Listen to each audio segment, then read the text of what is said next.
마태복음 6장 9절에서 13절의 말씀입니다. 마태복음 6장 9절에서 13절의 말씀을 우리 함께 한 목소리로 읽도록 하겠습니다. 마태복음 6장 9절에서 13절입니다. 그러므로 너희는 이렇게 기도하라. 하늘에 계신 우리 아버지여, 이름이 거룩히 여김을 받으시오며 나라가 임하시오며 뜻이 하늘에서 이루어진 것 같이 땅에서도 이루어지이다. 오늘 우리에게 일용할 양식을 주시옵고 우리가 우리에게 죄 지은 자를 사하여 준 것 같이 우리 죄를 사하여 주시옵고 우리를 시험에 들게 하지 마시옵고 다만 악에서 구하시옵소서. 나라와 권세와 영광이 아버지께 영원히 있사옵나이다. 아멘. 저녁 식사는 맛있게 하셨습니까? 우리가 지난 몇 주 동안 주기도, 예수님께서 우리에게 주신 기도의 모범에 대해서 함께 말씀을 나누어 보았습니다. 예수님께서 기도를 가르쳐 주시며 이렇게 말씀하셨습니다. 너희는 이렇게 기도하라. 그렇게 말씀하시면서 제일 먼저 말씀하신 것이 하늘에 계신 우리 아버지. 기도의 시작은 다른 것이 아니고 아버지 하나님을 바라보는 것에 있다는 것을 우리에게 가르쳐 주셨습니다. 기도는 하나님을 만나는 것입니다. 하나님을 만나면 우리의 삶에 기쁨이 넘치고 감동이 넘치고 감격이 넘치게 되어 있습니다. 그런데 요즘 기도할 때 우리가 하나님 아버지 이렇게 기도할 때 우리의 삶에 기쁨이 넘치고 감동이 넘치고 감격이 넘치셨습니까? 그런 분도 있겠지만 그렇지 않은 분들도 많이 계실 것입니다. 왜냐하면 우리 마음속에 걱정과 근심과 염려가 있다 보니까 하나님을 만나는 기도임에도 불구하고 하나님이 앞에 계신데도 불구하고 우리는 기쁨이 넘치지 못하고 감동하지 못했던 것을 보게 됩니다. 특별히 오늘날에는 코로나의 시대입니다. 질병이 사람의 건강만 해치는 것뿐만 아니라 사람들 사이에 그 관계도 멀어지게 만들었습니다. 학교도 제대로 다니지 못하고 직장의 일도 끊어지게 만들고 그리고 나라 간의 수출도 막히고 사람들이 왕래하는 것도 줄어들게 만들었습니다. 사람들이 잘 밖으로 나가지 못하자 질병 때문이 아니라 질병에 대처하는 그 상황이 사람들을 더 힘들게 만드는 그러한 시대가 되고 말았습니다. 그러나 이러한 상황에도 불구하고 예수님은 우리에게 이렇게 말씀하십니다. 너희는 이렇게 기도하라. 기도가 답이다.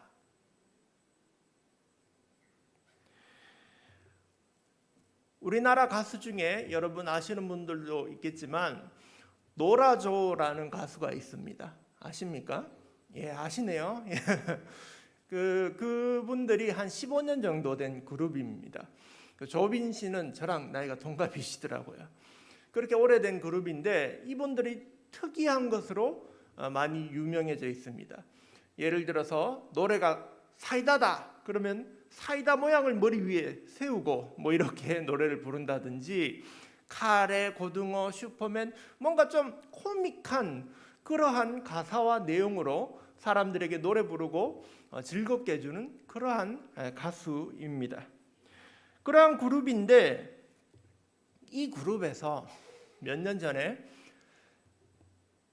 평범한 노래를 만들었습니다. 평범한 발라드 곡을 그렇게 만들어서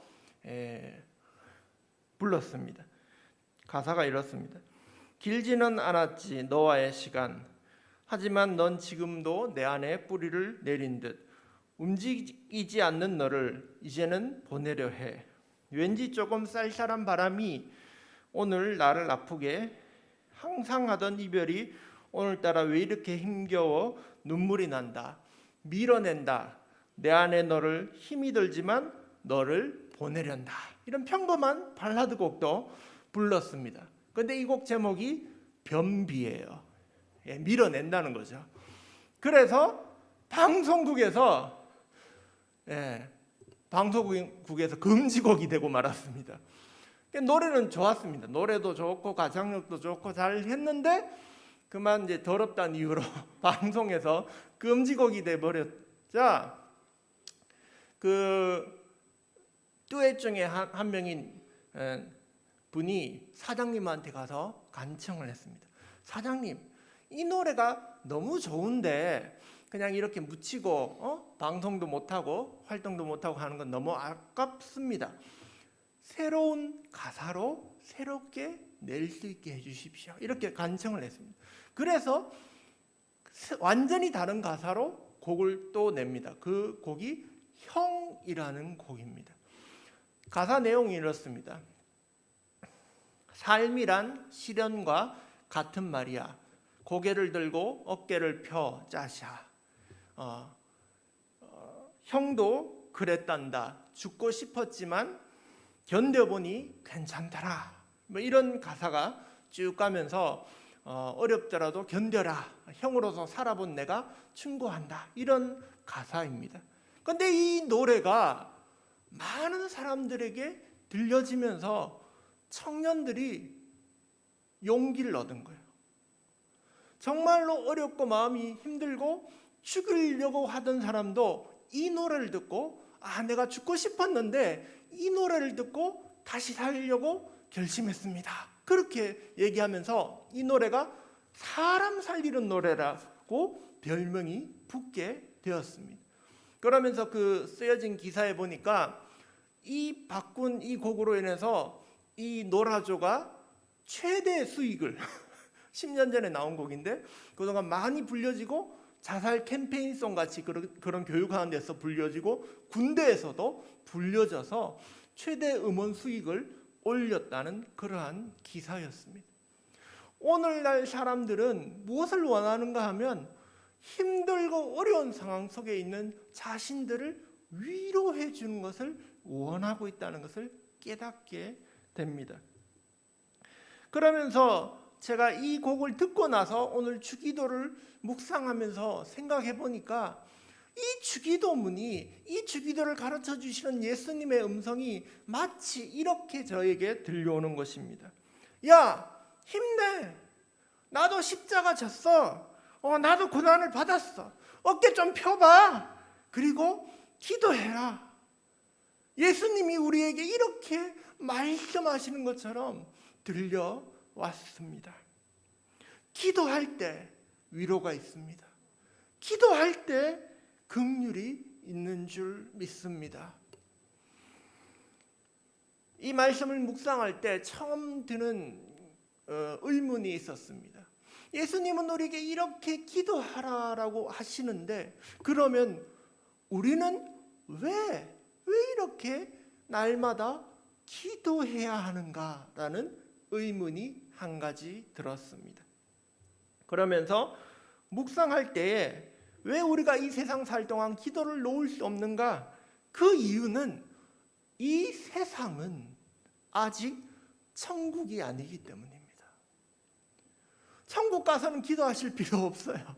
천국 가서는 하나님 예수님 발 앞에 계시기 때문에 기도를 알 필요가 없어요. 그러나 이 세상은 아직 천국이 아닌 거예요. 이 세상의 많은 사람들은 하나님의 다스림 아래 있는 것이 아니라 사탄의 다스림 아래 있고 많은 사람들이 예수 그리스도를 적대하고 알지 못하고 그렇게 살아가기 때문에 이 악한 세상을 살아갈 때는 우리는 반드시 날마다 기도해야 된다는 것입니다.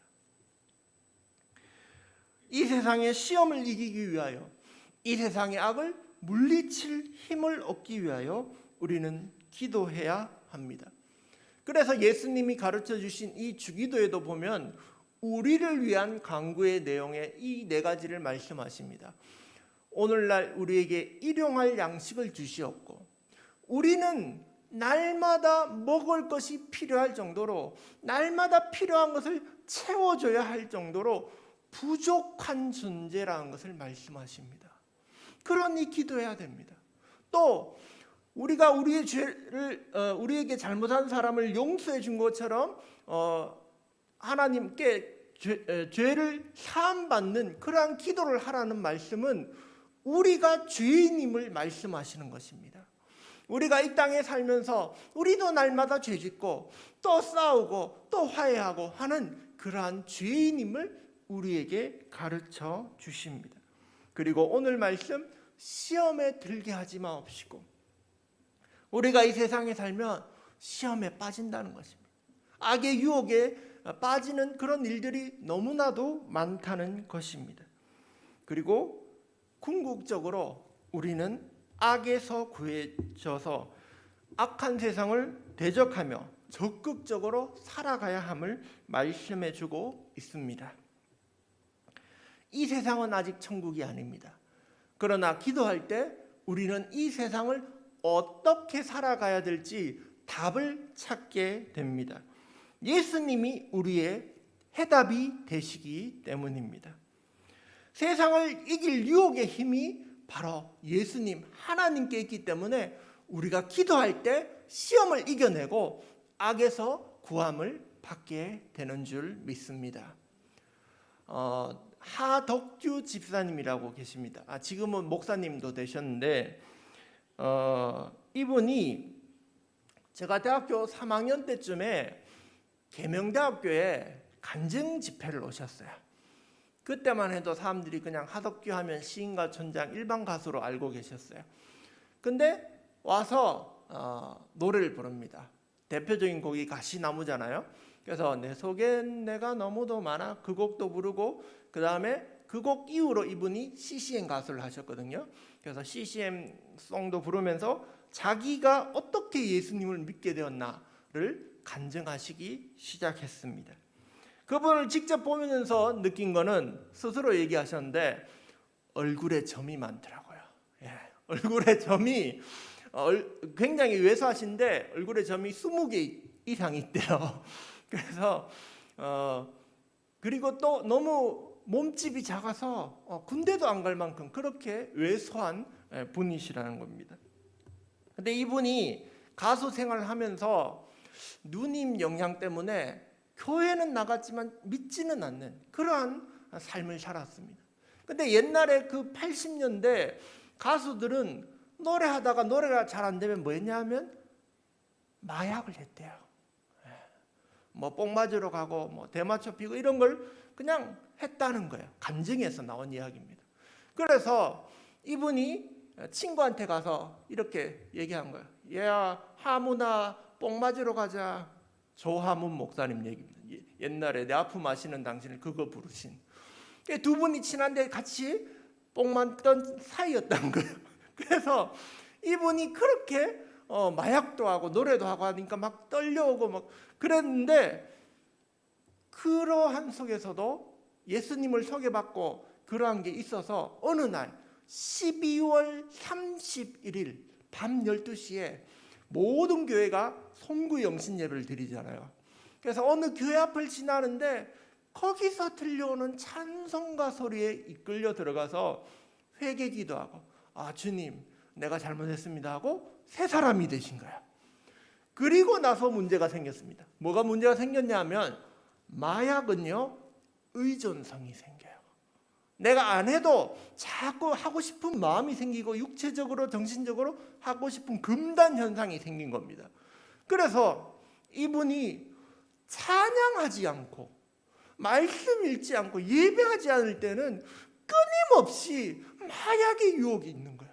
나는 분명히 예수님 믿고 새 사람이 됐는데 자꾸 마약하고 싶은 유혹이 있어서 이분이 새벽 기도를 나가기로 했습니다. 그런데 어떻게 가냐면 새벽에 일어나는 게 잘 못 일어날 수 있으니까 그냥 밤새고 새벽에 가서 기도하고 아침에 들어오고 그렇게 2달 동안 기도하고 찬양을 하니까 드디어 마약을 이겨낼 수 있었다고 간증을 하셨습니다. 할렐루야. 여러분, 세상의 유혹과 악이, 시험이 우리에게 닥쳐올 때 이겨낼 수 있는 힘은 기도에 있는 줄 믿습니다. 기도할 때 하나님이 우리의 해답이 되어주시고 우리의 능력이 되어주시는 것입니다. 그러면 예수님은 왜 이렇게 기도하라고 예수님이 우리에게 충고를 주셨을까? 예수님의 말씀을 묵상하면서 이 주기도가 아까도 얘기 드렸지만 마치 이런 느낌을 받았습니다. 형이 아우에게 내가 인생길을 먼저 가보니까 살아본 형으로서 인생의 후배에게 전하는 격려의 말, 충고의 말로 들렸습니다. 인생길을 가보니까 이렇게 살아야 된다라고 예수님이 말씀하시는 겁니다. 상황이 어렵고 직장이 어렵고 건강이 어렵고 앞날이 막막하다고 그렇게 생각한다면 그러므로 너희는 이렇게 기도해라 라고 얘기하시는 거예요. 바로 그때 너희는 이렇게 기도하라는 겁니다. 하늘에 계신 우리 아버지, 이름이 거룩히 여김을 받으시옵고 나라가 임하옵시며 뜻이 하늘에서 이루어진 것처럼 땅에서도 이루어지리다. 이 기도를 너희가 해라 라고 예수님이 우리에게 말씀해 주시는 것입니다. 기도해라. 예수님이 그 모든 일을 다 이미 경험해 보신 그런 분이시기 때문입니다. 여러분, 히브리서 2장 18절에는 예수님을 이렇게 말씀하십니다. 그가 시험을 받아 고난을 당하셨은즉 시험 받은 자를 능히 도우실 수 있느니라. 예수님이 이미 시험을 다 받아보신 거예요. 시험을 당해 보셨고 고난을 당해 보셨기 때문에 고난 받는 우리에게, 시험 받는 우리에게 어떻게 해야 될지를 알고 충고의 말씀을, 권면의 말씀을 해주시는 것입니다. 기도해라. 마태복음 26장에 보면 예수님 고난의 최고의 절정인 십자가 바로 전날 하나님께 기도하는 장면이 등장합니다. 제자 3명을 데리고 예수님이 올라가서 피가 땀이 되도록, 그렇게 땀이 피가 되도록 기도하는데 제자들은 그걸 몰라요. 그래서 뒤에서 꼬박꼬박 졸고 있다가 마음은 온이로되 육신이 약해서 하면서 계속 좁니다. 근데 예수님이 다시 내려와서 제자들에게 이렇게 말씀하십니다. 너희는 시험에 들지 않게 깨어 기도하라. 오늘 이 말씀하고 똑같은 말씀을 하시는 거예요. 시험을 당할 때 어떻게 해야 되냐? 그럼 기도해야 된다는 거예요. 예수님도 기도하셨고 예수님이 이미 그 시험을 다 겪어보셨기 때문에 우리에게 줄 수 있는 최고의 충고가 뭐냐? 기도하라는 말씀인 것입니다. 여러분, 기도할 때 시험을 이길 수 있는 저와 여러분이 되실 줄 믿습니다. 기도하면 그럼 어떻게 되냐? 기도하면 어떻게 되느냐? 오늘 주기도가 그 13절 중간에서 끝이 납니다. 다만 악에서 구하시옵소서. 여기까지가 주기도예요. 근데 덤이 있어요. 덤은 뭐냐? 나라와 권세와 영광이 아버지께 영원히 있사옵나이다. 이거는 하나님께 드리는 간구의 기도가 아니라 하나님께 드리는 찬양이에요. 찬양이 그 뒤에 붙어 있는 거예요. 무슨 말이냐 하면 하나님 앞에 나와서 필요한 것을 위해서 구하고 시험에 들지 않기 위해서 기도한 사람은 그 다음이 뭐냐? 찬양할 수 있다는 것입니다. 할렐루야. 여러분, 우리가 그 가진 것을 가지고, 가진 문제를 가지고 하나님 앞에 온전히 기도할 때 우리의 삶은 그 다음은 찬양으로 변화되는 줄 믿습니다.